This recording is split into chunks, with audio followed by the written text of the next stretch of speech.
The Secret Diary of Cameron Baum. Wednesday Cont. I pull John and his mother to the shelter of the war memorial, its granite structure capable of withstanding any projectable weapon short of a bazooka. And if they have one of those, we're screwed. 3 AK-47s fire at once. The noise is tremendous, but the rounds go harmlessly above our heads. A warning shot, a show of strength. "How many?" John asks. Things have turned to shit in an instant, but he is unfazed, looking calm and concentrated and ready for the fight. Oh, how I love him. 3 men, all in black. They have AK-47s. Police or army? Unknown. How much ammo do you have? 2 clips. Me too, Mom. 3. Okay, let's see who we're dealing with. Hey, you out there, what do you want? We want you, Senor, and your pretty friends. Come out now, you will be our prisoners. John risks a peek above the wall. Another volley of gunfire has him ducking. They're under the trees, good. If they circle round, things might get dicey. Where the hell is Pablo? Pablo is lying flat on his face 10 yards away. He looks terrified, pale face and wide eyes. This must be his first gunfight. What a way to pop your cherry. Welcome to the party, pal. I do love Die Hard, but it has such a sad ending. The good guy wins. Pablo, you want to get shot or something? John hisses. Get your ass over here. Pablo shakes his head, rooted to the spot in terror. Go get him. I close the distance at a crouch, grab the boy's pants leg, and drag him to the safety of the granite walls. Another burst of gunfire chews up the ground where Pablo was lying moments before. Timing is everything. The difference between life or death. Or, in my case, another ruined tank top. Sarah Connor yells out, "Listen up. Whoever you are will give you one chance to walk away. Go home and live to a ripe old age." Laughter, another volley of gunfire. It must be the way she tells them. We have to move. People are going to hear this and call the cops. Go left as far as you can, John orders. We'll cover you. If you have a shot, take it. We can't afford to hang around. I do as instructed. Behind me, the others lay down, suppressing fire, using up valuable ammunition. I won't let them down. One of the men is crouched behind a tree, presenting his left flank. Targeting graphics lock on, outlining him in red. I squeeze the trigger. He falls over and doesn't get up. Eduardo's hit, someone cries out. They're beginning to realize we're not the pushovers they were expecting. Another of the men presents himself, an invitation I can't resist. Single shot to center mass, and over he goes. 2 rounds, 2 kills. She shoots, she scores. The last man drops his weapon and starts running. We have a runner, I shout.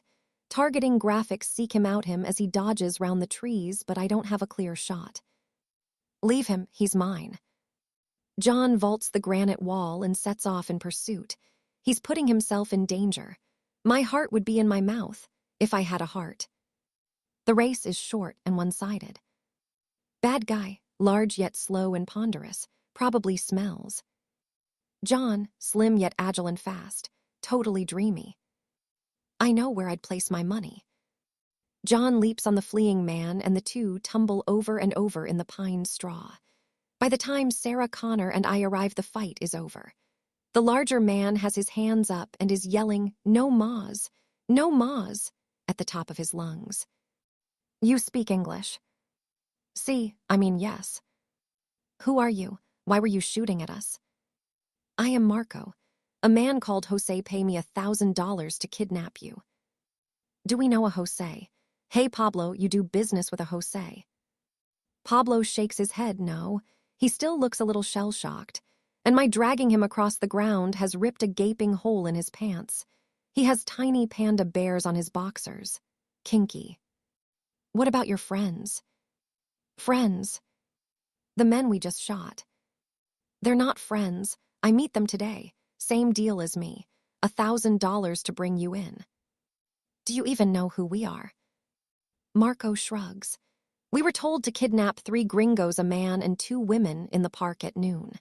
Please, Senator, I swear I don't know your names or why Senator Jose want you so bad. You knew we'd be here at noon. See, Jose said he'd arrange for the park to be closed for an hour. No witnesses.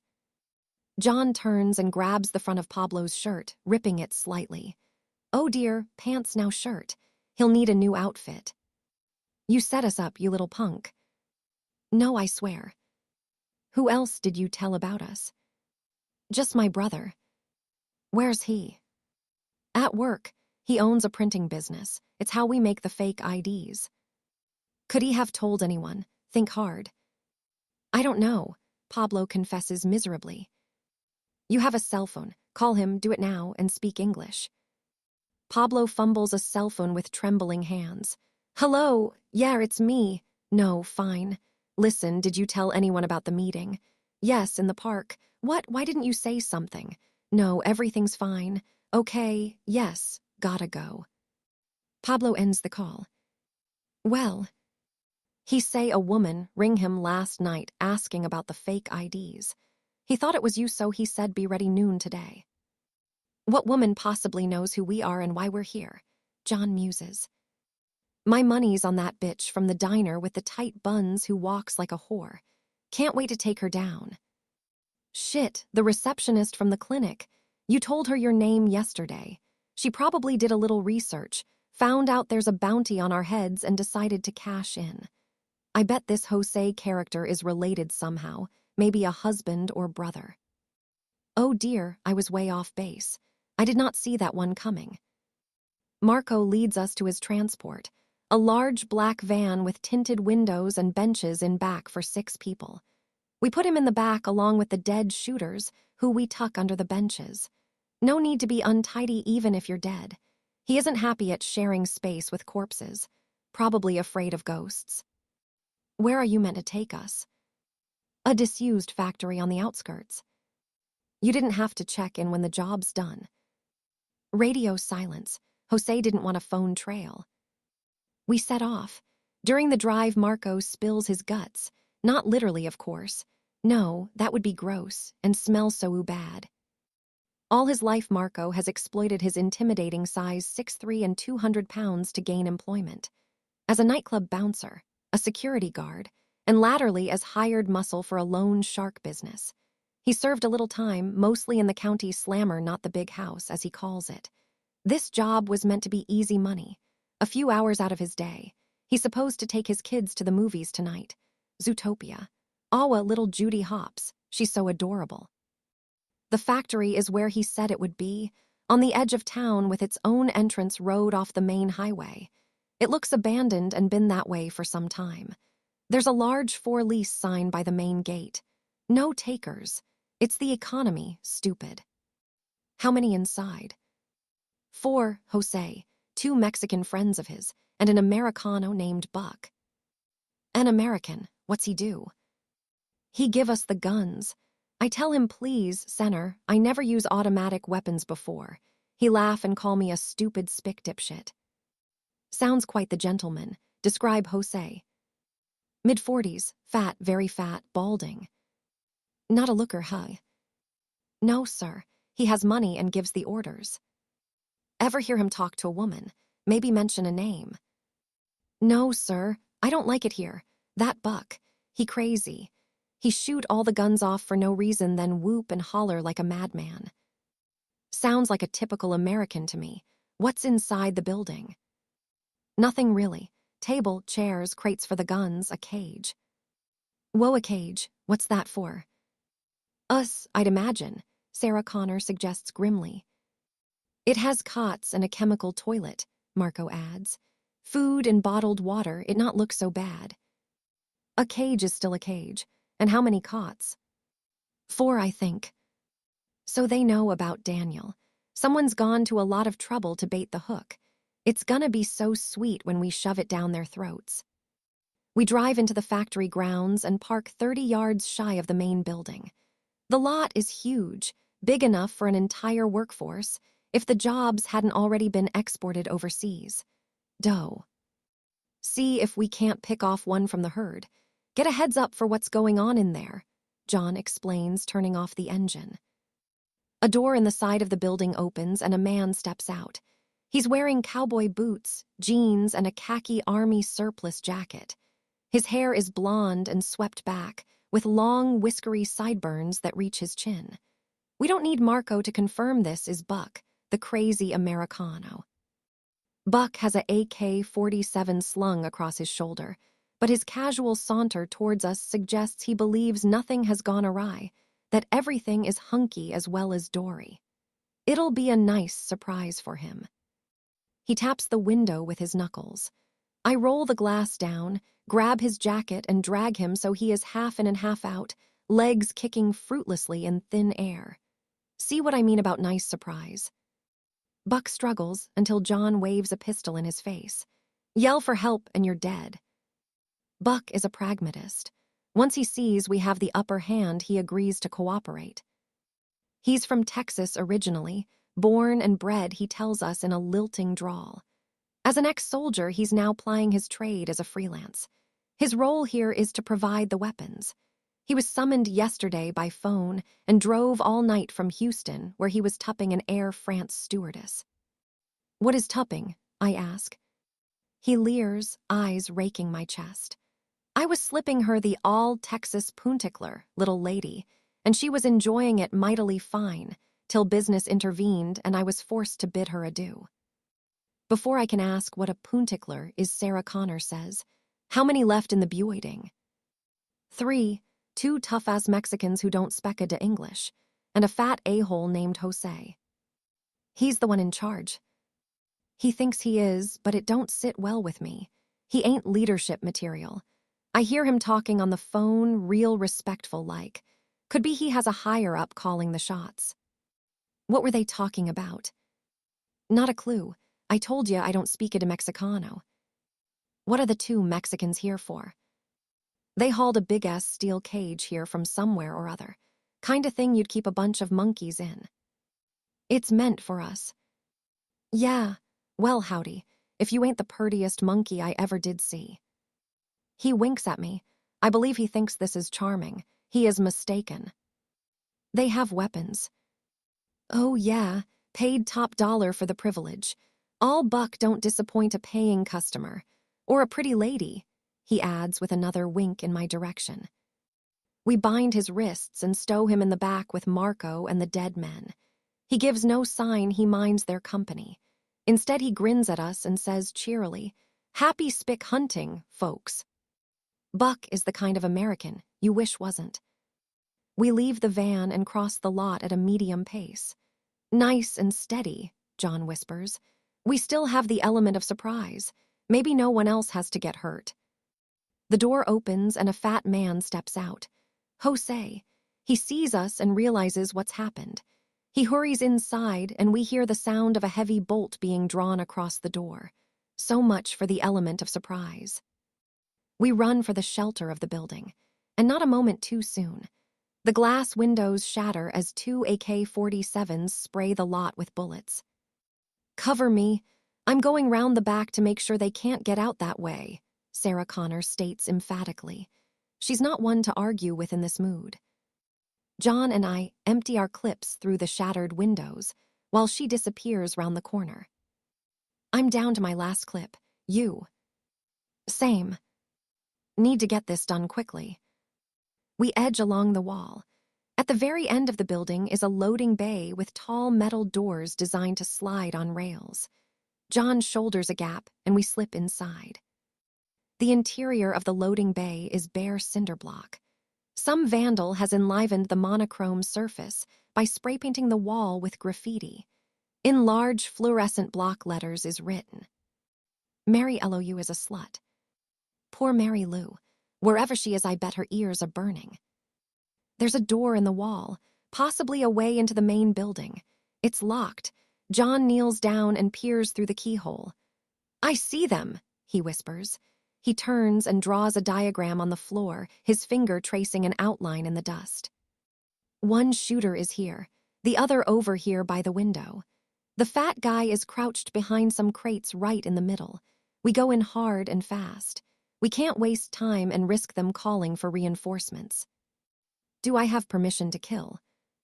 Only the shooters. Leave Jose to me. Permission to kill. I'm like James Bond, only with boobs. I kick the metal door. Hard. The hinges break and it falls forward like the lid of a vast sarcophagus. There's a great hollow boom as it hits the ground, sending up clouds of dust. The nearest shooter turns, his body presenting an unmissable target. Combat software lights him up like a Dayglow cartoon. 2 rounds. Center mass. James Bond couldn't have done it any better, though he might have uttered a cool quip. Terminators don't do quips. We're business at the front and business at the back. The shooter at the far window turns and lets rip with his AK-47. John and I both duck as the rounds fly above us and shred the bejesus out of the cinder block. John ducked for self-preservation. Me? I didn't want to ruin another halter top. They don't grow on trees, people. With the clip expended, the shooter is exposed. 2 shots. Center mass. Same as before. He's dead before he hits the ground. Jose puts up even less of a fight. John barely reaches him before arms are raised, and he's begging for mercy. I cross to the far door and pull back the bolt, allowing Sarah Connor to enter. She circles the room, pistol held in both hands, making sure the place is secure. She examines the 2 shooters, needlessly kicking their weapons out of reach. Dead, both of them, your handiwork. I had permission to kill. And I bet you enjoyed every moment. What can I say? It's difficult not to derive satisfaction from something you were designed to do. As Taylor Swift puts it, players gotta play. Terminators gotta term. Jose is tied to a chair. He's an unimpressive figure of a man.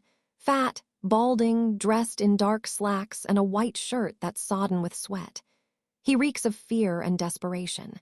His beady eyes flick from each of us in turn, seeking an escape route that doesn't exist. Okay, Jose, here's the deal. You tell us who's giving you orders and we let you live. If I tell, you'll shoot me anyway like all the others.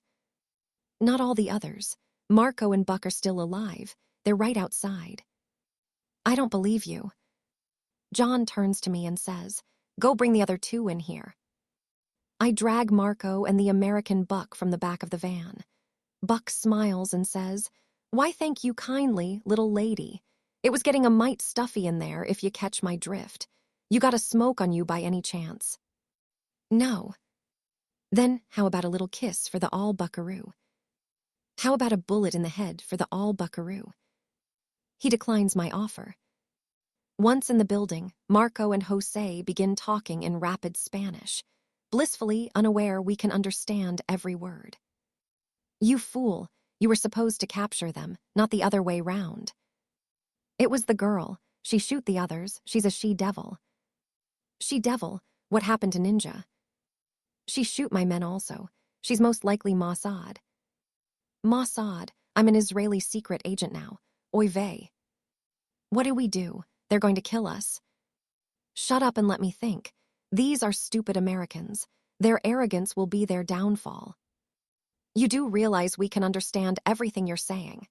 John informs them with an amused grin. Jose goes straight to full-on suck-up mode.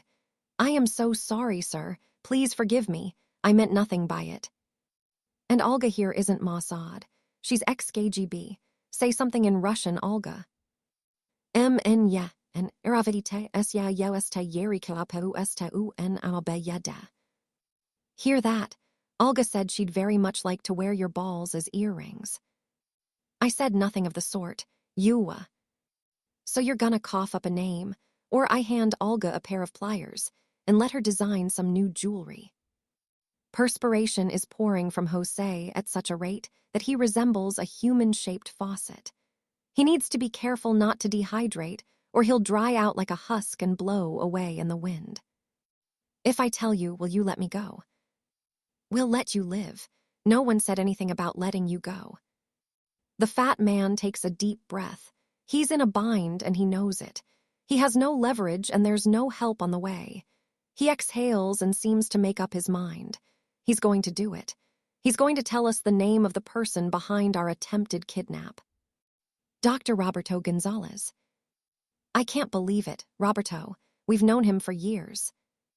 Knew him years ago for a short time, John corrects. Who knows how much he's changed since then? We're in the Suburban heading back to the clinic. Jose, Marco, and Buck are at the disused factory, enjoying the creature comforts of the cage constructed for us. There's enough food and water to last them a week. They'll be found before then, probably. The receptionist is still behind her desk. She looks up at us as we enter with neither shock or surprise, suggesting she was never involved in any of this. John's instincts for once were incorrect. Nobody's perfect. You can't just go in there. Just watch us. Dr. Roberto is seated behind his desk. He stands as we enter. Sarah, John, Cameron, what a pleasant surprise, I wasn't. Sarah Connor takes 3 strides and punches him on the jaw. You son of a bitch, you sold us out. Don't bother denying it, your buddy Jose gave you up. Sarah, please, it's not what you think. Oh, really? And what do I think? That you're a lying scumbag who sells out his friends for money. How much was the bounty? John asks. Please tell us it was worth it. Dr. Roberto slumps on his chair, holding his head in his hands. $3 million. I was curious why you were here and what you were running from. I made some calls. Like I told you, I still have a few contacts from the old days. Who did you tell, Roberto? The Americans. Are they coming here? No. I knew if I did they would simply swoop in and grab you themselves, and I would never get the reward. Even Jose and his people didn't know who you were. And it cost 4 men their lives. They were amateurs, lambs to the slaughter. No one bothered to tell them what they were up against. That's on you, Roberto. I had no time. It was the best I could do at such short notice. Jose assured me he could handle it. He looks up, eyes pleading. The money isn't for me, it's for the clinic. We're close to going under. I'm about to default on the loans on the loans. The banks will shut the place down. $3 million will keep it open, with enough left for a dedicated children's wing. I didn't want to do it, but I judged it was for the greater good. For the greater good, John shakes his head sorrowfully. It's amazing how many times that rationale comes back to bite people in the ass. Sarah Connor says, Where's Daniel if you've harmed him? He's fine, recovering well. Take us to him. Daniel has a room to himself. He's propped up in bed watching a flat-screen TV. He appears in rude health.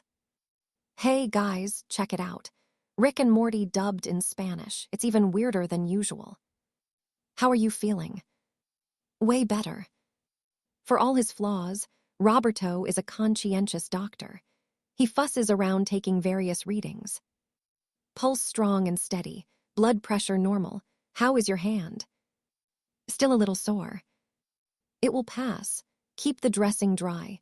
When you shower, wrap your hand in a plastic bag. Will do, Doc. Are you keeping food down? A little. They serve chili beans here. Not a big fan, tell you the truth. Your appetite's returned. Big time. I could murder a Big Mac. Can he be moved? Sarah Connor asks. I'd prefer to keep him another day. I'm sure you would. Put your pants on, we're going home. Oh, okay. Can I ask a question? What? Where the heck are we? It's a tight squeeze in the Suburban. John and his mother up front, myself and Daniel in back with Roberto, a reluctant passenger, wedged between us. We're driving north through desert, the road little more than a dusty track. Roberto has tried several times to justify his actions only to be shut down by Sarah Connor. She's in no mood to hear excuses. Finally, our vehicle slows and stops. Sarah Connor turns in her seat. End of the line. Get out, Roberto. Very well. Am I to dig my own grave before you shoot me? No one's going to shoot you. Then why am I here? We could hardly leave you back at the clinic, John explains. The moment we're out the door, you're on the phone trying to claim the reward. Roberto levers himself from his seat and steps outside, hand covering his eyes to block out the sun's fierce glare. So it is to be a slow death by dehydration. Wrong again. John hands him a 2-liter bottle of mineral water. We're 15 miles from town, give or take. Find shelter until dusk. You're in reasonable shape. Shouldn't take you more than 3 hours to hike back. Bye, Doc. Thanks for everything, Daniel says with a wave. The door slams shut. Sarah Connor steps on the gas. I watch through the rear window as Roberto shrinks gradually from sight until he's absorbed by the landscape. Nice guy, Daniel remarks. Sarah Connor grips the wheel so tightly her knuckles show white. Friday. It's been several days since we returned from the Mexico borderlands. Daniel has completely recovered. He lost 15 pounds in weight while he was ill and is now intent on putting it all back via pizza deliveries. Salads? You gotta be freaking kidding me. His words, not mine. Snowy pushes his luck once too often and is caught chewing a hole in the side of the laundry basket to make egress simpler. His punishment is to forfeit treat privileges for a month. His sulks are epic to behold. John and his mother continue to brood over the treachery of a man they once considered a friend and ally. $3 million is a large sum, more than sufficient to test and break the bonds of loyalty worn thin by decades of estrangement. If I have learned nothing else from my time in the past, it is that humans will do absolutely anything for money. An opportunistic burglar risking life and liberty for a small score, to the giant faceless corporations shunting money round the globe to avoid punitive taxation. They're all at it, day and night. For now. After Judgment Day, billionaires become paupers overnight. When the internet collapses and the data farms rust and molder, the fashionable e-currencies will vanish like so much morning mist on a lake. The future belongs not to the wealthy, but those resilient enough to survive and adapt to vastly altered circumstances. Capitalists and communists alike discover their divergent ideologies are no match for an implacable foe intent on a single creed, the total annihilation of mankind. Still, this fun stuff is all in the future. Here in the now, Christmas is approaching, and I have already written my Santa list. A laser-guided rocket launcher with uranium-tipped missiles. Fingers crossed.